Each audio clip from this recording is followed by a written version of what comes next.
One of the delights of Arthur Ransome's rod and line is that he lets us into his fisherman's secrets. And sometimes they're shameful secrets, if only slightly so. A fisherman, you see, sets himself standards. Standards which affect his attitudes as much as his technique. And sometimes he falls short of them, though usually he alone knows it.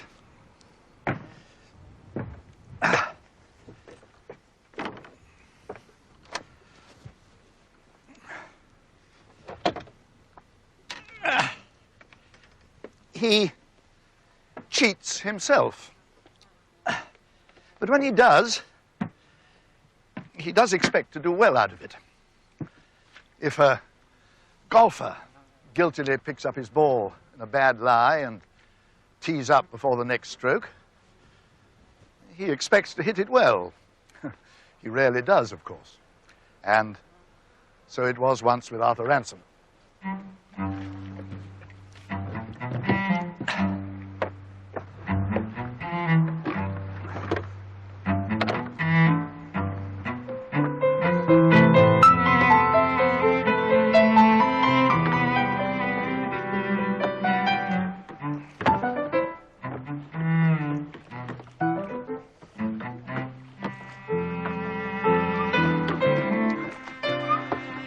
Through the Northwest Passage.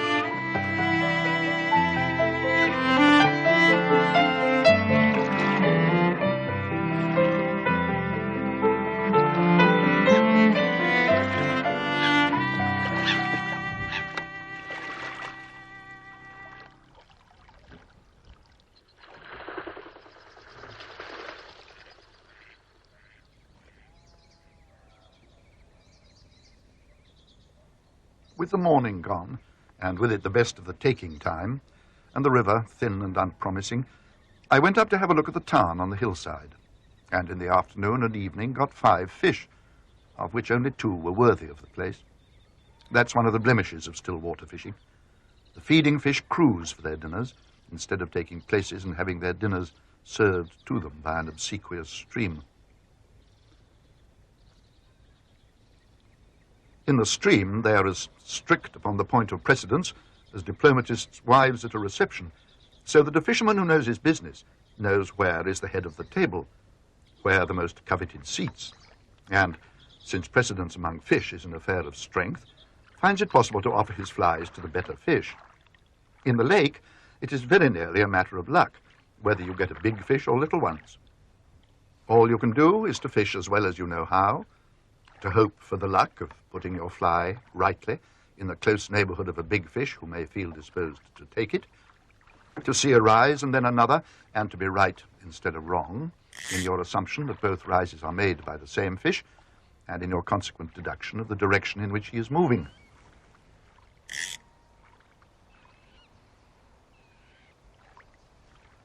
The breeze has dropped away now.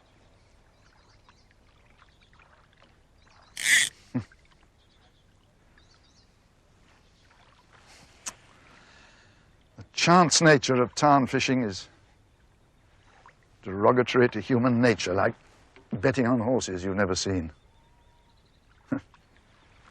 Or marriage. In one of those countries where women are invisible until they're wed. However, one can get something from it. As from all fishing, last Monday, I got the knockdown blow of a lesson against carelessness.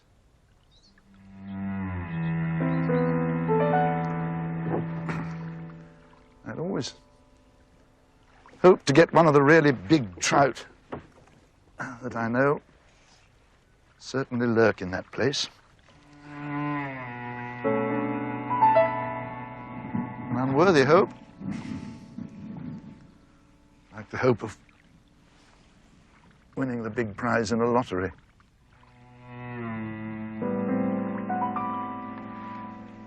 Yeah. Come on.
There's a fish.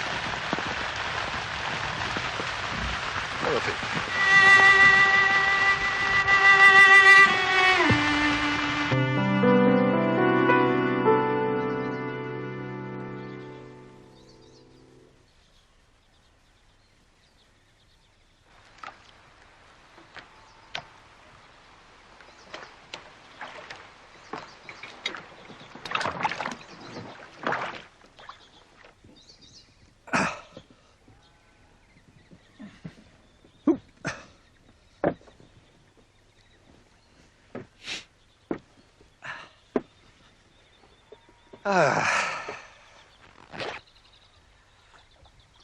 Zips.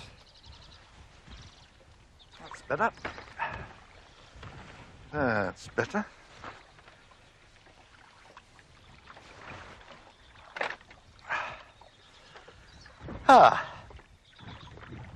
Now, what will we give them? Derogatory to human dignity, tarn fishing may be. So, I had tried to make it less unworthy by tying one or two flies with which to delude myself into the belief that I had contributed to the luck that should bring that big trout at last to try conclusions with my rod. I never thought of him in the net or on land, but often in imagination I had felt the deep cello thrumming of the big fellow down in the dark water by the end of the broken wall. Perhaps there was carelessness in not imagining a little more. For I did indeed get exactly what I had imagined, but no more. That fish is still in the tarn. No. Now, the special flies I'd tied for him were a golden tippet with silver body for a bright day, and an improved version of teal and green, and I thought I'd give the butcher a chance and put him on the tail.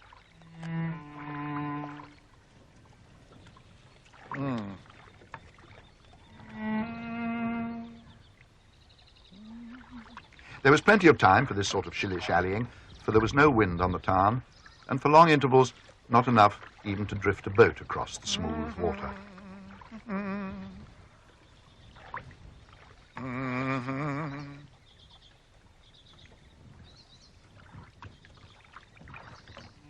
Well, I'm ready to fish. I'm ready to fish.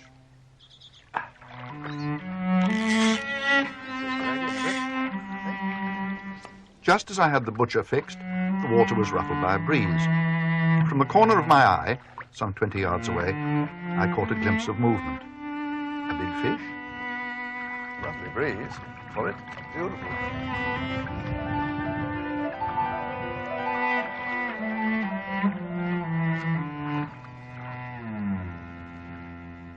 I was in a hurry to get there, and somehow the butcher caught in one of the rollocks. I jerked it free, and a moment later was close enough to cast.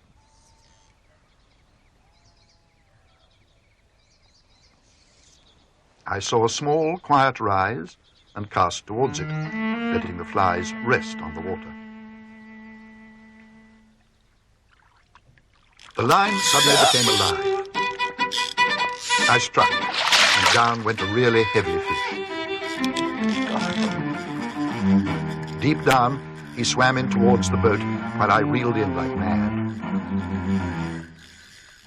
Then, suddenly, he shook his head, rushed to the surface, showed me a great side and head, and was gone. It's not there.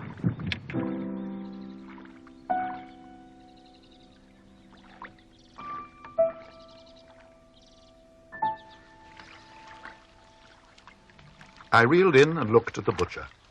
The point and barb of the hook must have snapped off when I caught it in the rollock.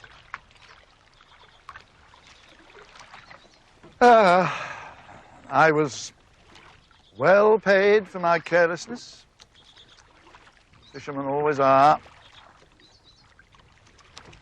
The hook, rusted in the spinner, put away damp. Loses him his biggest pike. The line, undried after a day's fishing breaks. Loses him his best tackle.